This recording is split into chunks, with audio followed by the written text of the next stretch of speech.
Oke, kita masuk ke bab baru ya. Di sini adalah fixed and fluidized bed. Oke, nanti di video kali ini saya akan menjelaskan mengenai apa itu fixed bed, apa itu fluidized bed, dan bagaimana proses terjadinya dari fixed bed menjadi fluidized bed. Kemudian nanti akan saya jelaskan juga aplikasi dari fluidisasi, kelebihan dan kekurangannya, serta di akhir saya akan menjelaskan mengenai perhitungan yang nantinya kita akan gunakan dalam modul Fixed and Fluidized Bed. Silakan baca buku Genco Please, buku OTK 1 ya, referensi OTK 1, dan juga buku modul praktikum OTK 1 untuk lebih memahami dan mendalami Fixed and Fluidized Bed. Kita langsung ke materinya. Oke, fluidisasi adalah sebuah proses di mana solid bertindak seperti layaknya fluida dikarenakan adanya tambahan atau suplai gas atau liquid. Jadi, terfluidisasi atau fluida itu adalah solid yang seakan-akan bertindak sebagai fluida. Jadi, kenapa solidnya bisa bertindak sebagai fluida atau seakan-akan seperti fluida? Karena adanya suplai gas atau liquid. Oke, diingat-ingat ya. Jadi terfluidisasi itu atau fluidisasi itu adalah solid yang bertindak seperti fluida atau solidnya itu dibuat seperti fluida, dia bisa mengalir atau bergerak-gerak dikarenakan adanya suplai tambahan dari gas atau liquid. Nah, di judulmu adalah fixed bed dan fluidized bed. Mungkin kalau fix kan kamu sudah tahu ya, fix itu adalah jelas, tetap gitu. Kalau fluidized berarti fluidisasi sudah saya jelaskan barusan. Nah, ada kata-kata lain yaitu adalah bed. Bed di sini adalah suatu solid material, media solid, di mana fluida dapat mengalir di antara sela-selahnya, namun solidnya tidak akan bergerak, terdorong, bergerak, atau berpindah tempat. Oke, jadi ini adalah bed. Bed itu adalah material solidnya. Solid yang kita fluidakan itu namanya bed. Kalau solidnya diam, meskipun dialiri fluida, kita sebut sebagai fixed bed. Ketika solidnya bergerak karena adanya aliran fluida, maka kita sebut dia sebagai fluidized bed. Karena itu tadi yang saya jelaskan, fluidized bed itu kan seolah-olah solidnya bertindak sebagai fluida. Fluida itu tindakannya seperti apa sih, atau sifatnya bagaimana, atau perilakunya bagaimana? Kalau fluida itu kan mengalir, mengisi ruang, dapat bergerak, gitu kan ya. Nah, karena terfluidisasi, maka solid bertindak seolah-olah dia adalah sebuah fluida dikarenakan adanya suplai gas atau liquid. Nah, bed di sini adalah material solid tersebut kita sebut bed. Ketika bed tersebut atau solid tersebut dialiri suatu fluida dan bednya tetap diam, maka kita sebut dia sebagai fixed bed. Ketika dialiri fluida, kemudian bednya bergerak, kita sebut sebagai fluidized bed. Oke. Nah, kenapa fluida bisa masuk?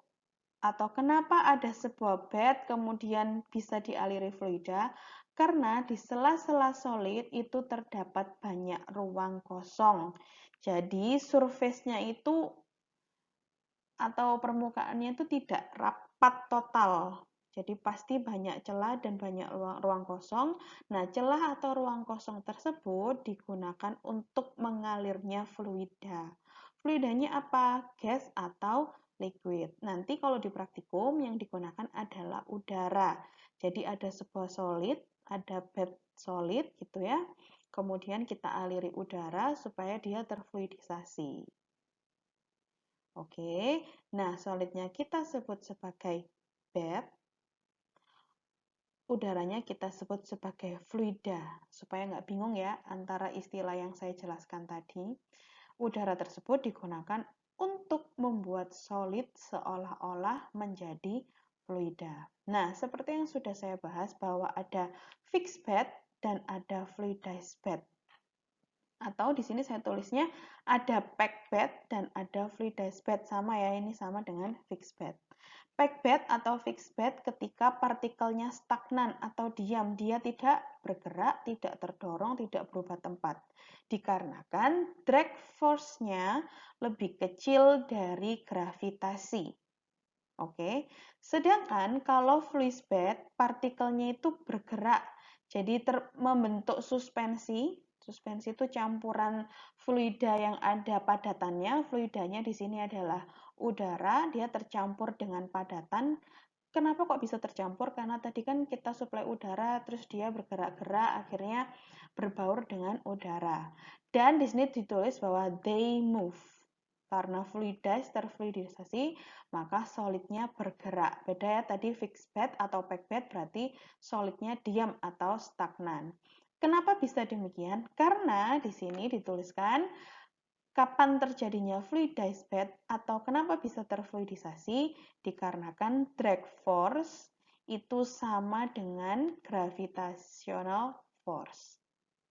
Jadi drag force sama dengan gaya gravitasi. Kalau fixed bed, drag force lebih kecil dari gaya gravitasi. Jadi itu adalah perbedaan fixed bed dan fluidized bed, serta pengertian dari fluidisasi, dan juga pengertian dari apa sih itu bed. Oke, kita lanjut ke slide berikutnya. Nah, berikut ini adalah tahapan-tahapan atau step dari fixed bed menjadi fluidized bed. Kita lihat satu persatu. Di sini ada A, itu adalah fixed bed. Fixed bed berarti ada solid di dalam kolom. Ini adalah solidnya atau yang kita sebut sebagai bed. Ini adalah kolomnya. Solidnya punya tinggi dengan simbol Lm. Kemudian ada sebuah solid, lalu disuplai gas dan liquid. Gas dan liquid tadi mengisi bed, tadi kan dijelaskan di slide sebelumnya bahwa gas atau solid yang ditambahkan itu dapat mengalir di sela-sela solid, namun karena gaya drag force-nya itu lebih rendah daripada gravitasi, sehingga partikelnya atau solidnya atau bednya tetap stagnan. Oke, kita geser ke B. Ketika kecepatan gas atau liquidnya ditambah, ya, maka mulai muncul atau mulai terfluidisasi solidnya. Ini adalah bednya. Karena disuplai gas atau liquid pada kecepatan tertentu, maka terbentuklah minimum fluidization atau angka minimum, angka kecepatan minimum yang menyebabkan terfluidisasinya solid. Di sini bisa dilihat bahwa semula tingginya bed itu sekian, tapi dikarenakan adanya penambahan kecepatan atau tercapainya kecepatan minimum fluidisasi, maka bednya mulai bergerak sehingga tingginya nambah dari tinggi sebelumnya. Nah, di sini di C dan D, yang C itu kalau menggunakan fluida berupa liquid dan D fluida berupa gas, kemudian kecepatannya ditambah dari B ya, dari B itu dipecah jadi 2, jadi step C dan jadi step D. Kecepatannya ditambah, lalu terbentuklah smooth fluidization untuk liquid dan bubbling fluidization untuk gas. Apa itu bubbling fluidization? Nanti akan ada di slide selanjutnya. Kemudian ditambah lagi kecepatannya, tambah lagi kecepatannya, sampai akhirnya terbentuk step H. Oke, di sini dengan ditulis high velocity atau kecepatan yang sangat tinggi. Makanya bisa dilihat ya di sini dari yang semula sangat padat, nih sangat padat, sampai ke solidnya sudah sangat jarang ada di kolom karena dia tersebar, terfluidisasi memenuhi kolom diakibatkan adanya suplai gas atau liquid atau kita sebut saja karena adanya suplai fluida. Baik, dari beberapa tahapan tadi kita bahas mulai dari minimum fluidization. Jadi di sini dituliskan bahwa fluida itu membuat bed partikel bergerak mulai bergerak pada saat tercapainya kecepatan minimum dari fluidisasi. Jadi karena kita supply fluida ke dalam kolom yang berisi bed pada kecepatan tertentu, fluida tersebut dapat menyebabkan bed atau partikel atau solid mulai terfluidisasi, jadi mulai terangkat.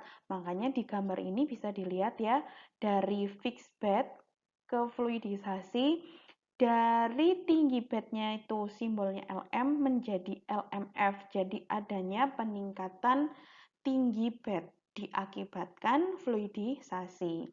Gas dimasukkan sini pada kecepatan tertentu sehingga tercapainya kecepatan minimum fluidisasi, maka partikelnya mulai terangkat. Namun meskipun terangkat, jadi partikelnya nggak gerak-gerak sampai ke atas kolom, jadi dia hanya terangkat saja. Makanya di sini adanya penambahan tinggi dari bed. Jadi di sini ditulis ya, without carry them. Kenapa bisa terjadi fluidisasi? Seperti yang saya jelaskan di slide sebelumnya bahwa drag force-nya equal atau sama dengan gaya gravitasi. Di sini ada tambahan lagi di slide ini bahwa drag force dan buoyancy force itu sama dengan gaya gravitasi, sehingga partikelnya bisa terangkat. Ingat ya, kalau minimum fluidization, bed atau partikel atau solidnya mulai terangkat, hanya terangkat tanpa dia bergerak naik-naik ke atas, tidak beraturan, nggak seperti itu ya. Nah, di grafik sebelah kanan ini dijelaskan ada pengaruh dari superficial velocity atau kecepatan terhadap tinggi dan tekanan. Di sini ditulis unit pressure drop yang dipengaruhi akibat kecepatan dari fluida yang menyebabkan solidnya mulai terangkat. Nah, kita lihat ya grafik yang di sebelah kanan. Minimum fluidization itu ada di garis ini. Jadi ketika kamu mensuplai udara dengan kecepatan 0, otomatis masih fixed bed ya. Kamu tambah lagi misal jadi 1, tetap fixed bed. Kamu tambah lagi sampai menginjak garis putus-putus ini, yaitu kecepatan fluidisasi minimum, baru mulai terfluidisasi solidnya. Makanya di sini dituliskan ada garis-garis putus sebagai penanda kecepatan minimum dari fluidization atau fluidanya, kecepatan fluida yang kita suplaikan ke dalam kolom. Ketika dia sudah lewat kecepatan minimum tersebut, maka dari fixed bed bisa berubah menjadi fluidized bed. Dia mulai terangkat. Karena ada perbedaan tinggi dari yang semula 5 meter misal, karena fluidisasi meningkat jadi 7 meter atau 10 meter, maka di sini ada timbul simbol baru yaitu delta P atau pressure drop. Pressure drop itu kalau di bahasa Indonesia kan berarti penurunan tekanan. Misal ya, udara yang kita suplai itu punya kecepatan 3 meter per sekon dengan tekanan 1 bar. Oke, kita suplai ketemu sama solid. Nah, di sini tekanan yang keluar ini kita sebut P1. P2 di sini belum tentu 1 bar. Yang masuk 1 bar, yang keluar belum tentu 1 bar. Kenapa demikian? Jadi begitu dia masuk, dia kena solid, nabrak solid, ketahan solid. Oke, saya hapus saja biar nggak membingungkan. Bentar. Oke, ini adalah P2. Nah, di sini ada solidnya. Lalu kemudian kita suplai udara dengan kecepatan dan tekanan tertentu, masuk lewat sini, dia bisa lewat naik ada yang ketabrak di sini, ada yang terbentur solid, ada yang terbentur kolom. Nah, yang keluar sebagai P2 biasanya selalu kurang dari 1 bar, yaitu terjadi pressure drop atau penurunan tekanan akibat kontaknya dengan solid atau bed yang ada di dalam kolom. Jadi dia otomatis pada tekanan tertentu, kecepatan tertentu, dia akan mengangkat materialnya. Ketika dayanya sudah dipakai untuk angkat, pasti tekanan yang keluar dari kolom yang tersisa ini pasti lebih kecil dari tekanan yang masuk, alias ada penurunan tekanan atau kita sebut sebagai pressure drop. Oke, nah pressure drop lalu perubahan tinggi itu ada kaitannya dengan kecepatan fluidisasi. Perubahan tinggi yang dimaksud adalah perubahan tinggi dari bed. Oke, berikutnya adalah bubbling fluidization dan turbulent fluidization. Kita bahas yang bubbling fluidization dulu. Jadi di sini dituliskan bahwa pada fluidisasi ini, tipe fluidisasi ini muncul atau terbagi menjadi 2 fase, fase bubble dan fase emulsinya. Kenapa bubble bisa terbentuk? Jadi fluidisasi tadi kan ada bed atau material atau solid di dalam kolom, kemudian kita supply dengan fluidanya bisa gas atau liquid dengan suatu kecepatan tertentu yang ditentukan. Karena kecepatannya sangat besar sampai akhirnya muncul sebuah bubble. Di luar bubble, nih adalah fase emulsi, atau fase emulsi itu adalah campuran dari liquid, fluida, gas atau liquid, jadi campuran dari fluida dan solid. Tadi ada suspensi, kemudian ada emulsi. Kalau sekarang campuran dari fluida dan solid. Fluidanya bisa dalam bentuk gas, bisa dalam bentuk liquid. Oke, jadi dibagi menjadi 2 fase, fase bubble dan fase emulsi. Nah, di sini bubble phase-nya atau bubble gelembung yang muncul itu di dalam gelembungnya pasti ada pasirnya atau pasti ada solidnya atau kita sebut sebagai wake.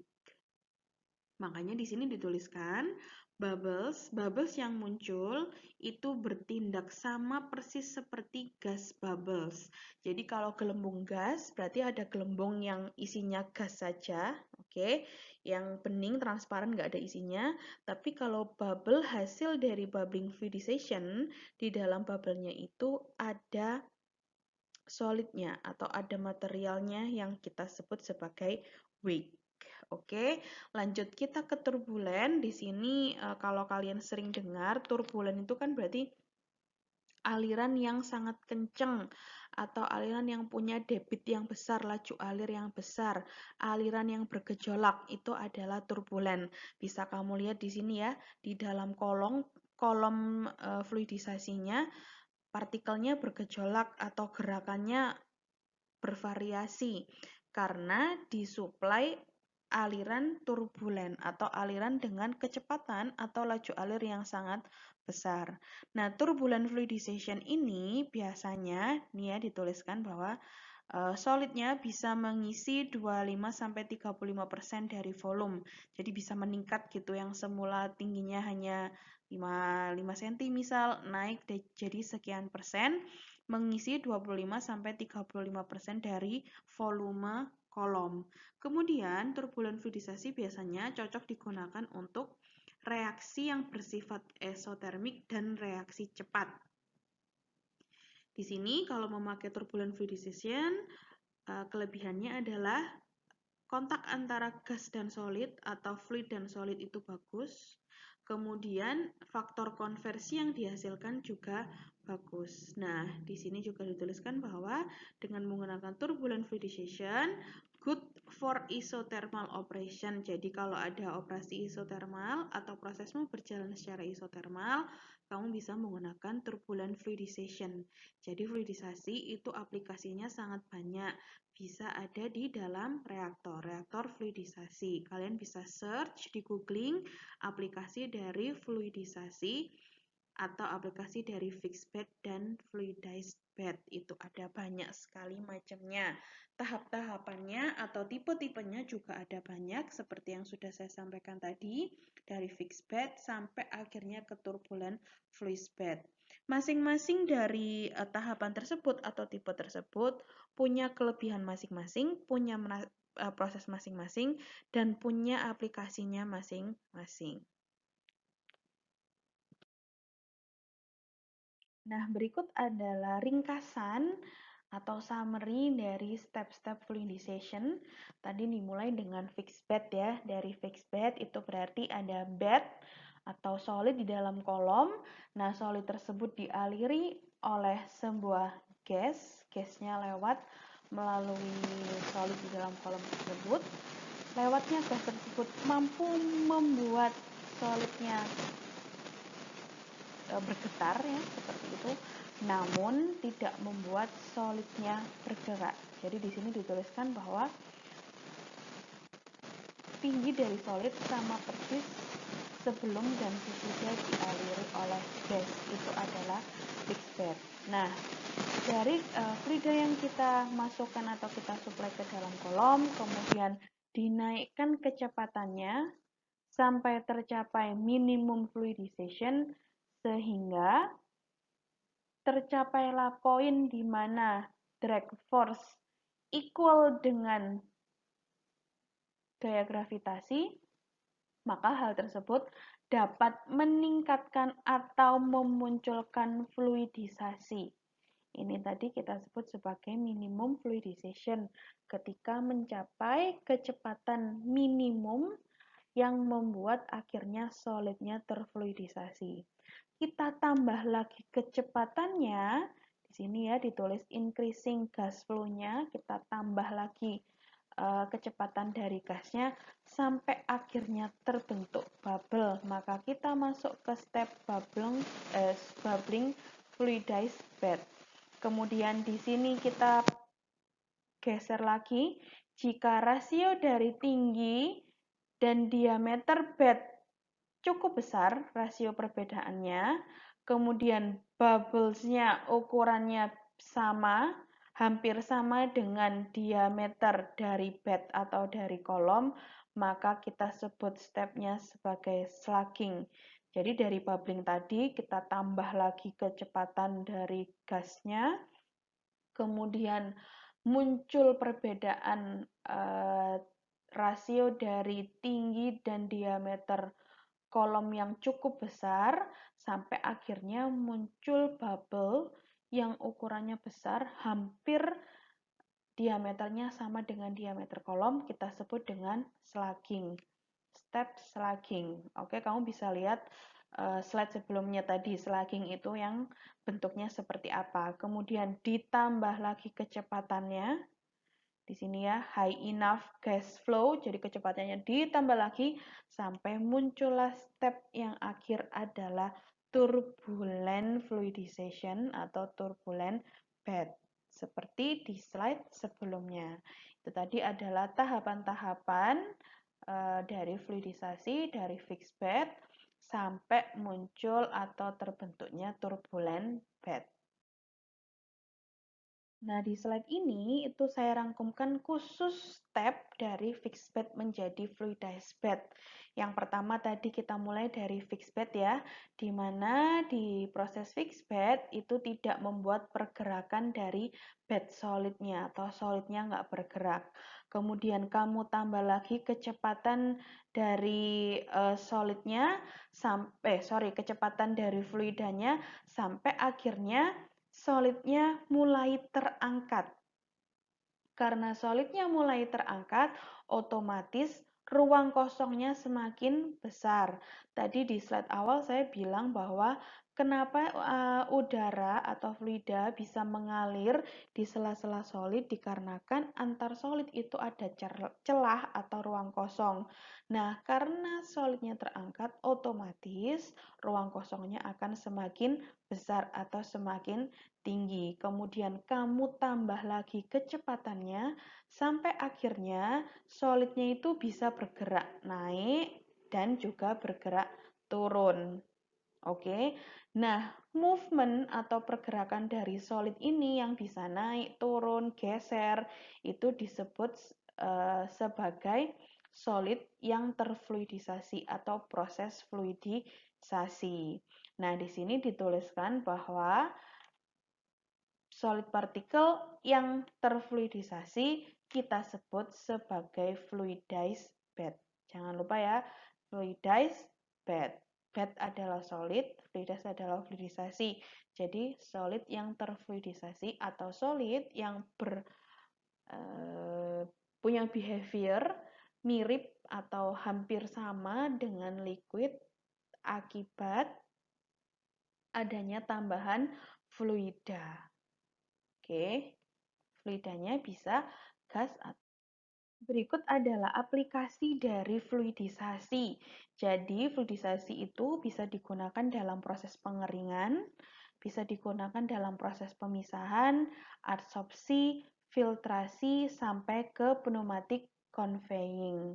Semua hal itu, 5 hal tersebut, itu menggunakan prinsip fluidisasi, yaitu mengubah solid menjadi suatu fluida, bertingkah seolah-olah dia fluida akibat tambahan atau suplai dari gas atau liquid. Nah, keuntungan atau kelebihan dan kekurangan menggunakan fluidisasi bisa dibaca di sini. Kalau pakai fluidisasi, otomatis kontak antara gas dan solidnya bagus. Kemudian transfer panas dan masanya tinggi. Kemudian mempermudah solid handling. Lalu untuk kekurangannya di sini agak sulit mendeskripsikan perilaku gasnya atau pola dari gasnya, itu agak susah. Lalu bisa menimbulkan erosi ke dalam pipa, otomatis ya, pipa terus di dalamnya ada solid, solidnya bergerak terus, otomatis pipanya bisa terkorosi atau tererosi akibat dari benturan solid. Kemudian bisa atrisi, atrisi itu pecah. Jadi misal fluidisasi digunakan di dalam reaktor gitu ya, maka nanti akan ada katalis. Katalis itu biasanya kan solid, ada katalis yang solid. Katalis tersebut dimasukkan ke reaktor, kemudian diberi fluida sampai katalisnya bergerak. Nah, karena ada kecepatan dan tekanan tertentu dari fluidanya, menyebabkan biasanya katalisnya bisa pecah atau kita sebut sebagai atrisi. Dan kalau pakai fluidisasi, susah untuk scale up. Scale up itu contohnya misal kamu memproduksi bioetanol skala lab. Karena sudah berhasil, lalu kamu mau membesarkan skalanya jadi pilot plant misal. Nah, untuk scale up, untuk memperbesar kapasitas atau skalanya, nah itu agak kesusahan kalau kita pakai fluidisasi. Oke, berikut adalah perhitungan yang nanti akan kita gunakan di modul Fixed and Fluidized Bed. Jadi kalau tadi saya sudah sering sekali menyebut-nyebut tentang pressure drop atau penurunan tekanan. Nah, nanti di modul Fixed and Fluidized Bed kita akan sama-sama menghitung pressure drop-nya. Berapa sih pressure drop-nya? Kalau misal diberi laju alir 3 meter per sekon, kemudian kamu cek, oh, kalau dikasih 3 meter per sekon, maka nanti bednya tingginya jadi 10 cm dengan pressure drop sekian. Nah, kita akan bisa menghitung atau memprediksi kira-kira pressure dropnya berapa kalau diberi laju alir sekian dan tingginya berubah menjadi sekian senti. Caranya adalah kita menggunakan persamaan ergan. Jadi persamaan ini ada di buku Jankowski. Kalian bisa cek nanti di sana, cari bab fluidisasi atau fluidized bed, nanti ketemu persamaan ergan. Persamaan ergan ini merupakan gabungan dari aliran laminer dan aliran turbulen. Ini yang pertama ini adalah aliran laminer dan setelah tanda plus itu adalah aliran turbulen. Oke. Di sini ada beberapa simbol ya. Jadi delta P atau pressure drop itu bisa dicari dengan 150 dikali mu dikali V dikali delta L dikali 1 min epsilon kuadrat dibagi theta S kuadrat dP kuadrat dikali epsilon pangkat 3 ditambah 1,75. Nah, nanti dicek ya ini 1,75 atau 175. Mungkin saya bisa salah, nanti silakan dicek di Genkoplis.